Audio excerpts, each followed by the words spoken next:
Hello, welcome to the meeting of the Executive Member for Environment and Climate Change, which is myself, Will, who's one of the officers, and Angela, who's here keeping me in check. There is very little on the agenda today, but a fairly important item that we have been discussing for the last while. So I'm going to go through the agenda. First of all, declarations of interest. I have no interests. Minutes, yes, they're approved from the decision session held on the 5th of May. We have no public participation, so it's straight through to yourself, Will, on restricting the use of sky lanterns on council property. Thank you. So the paper sets out a recommendation to restrict the use of lanterns of sky lanterns, sometimes known as Chinese lanterns, on council property. This is on the basis of the risks that's posed by the lanterns in terms of fire and the environmental issues caused by the remnants of the lanterns landing on land. The issues have been researched by many organisations and has been talked about by lots of authorities before us. So we decided it wasn't a good idea to redo all that research for ourselves. We're looking at what's been done elsewhere. North Yorkshire County Council has recently passed a motion to ban sky lanterns too. At the moment, there's no legal basis to prevent the release of sky lanterns from private or public land. Our bylaws don't restrict that in any way.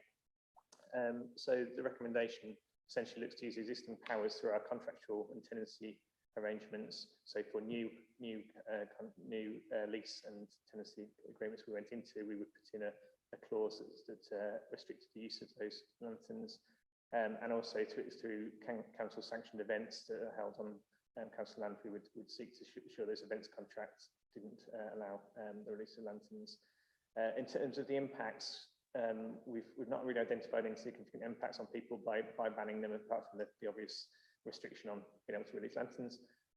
We did recognise, however, that there was a possibility that these sky lanterns could have more cultural significance for certain ethnic or national groups. So we got in touch with the York Racial Equality Network to see if they were aware of any sensitivities around that, and they couldn't identify any. We've also been in touch with the Chinese Association at University of York. We've not heard back yet, but we're just checking that out. So in terms of the communications we would put in place, if the recommendations are accepted, we'll look to tailor that to any audiences if there's any particular cultural sensitivities we're aware of. But beyond that, the recommendation is to adopt the clause, the sort of policy statement that's at paragraph 17, and we will promote that and work with partners to make sure it's understood in what we do.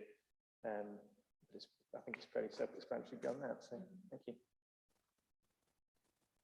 Very, very little to add, except I think it's a great policy and it's good to adopt it.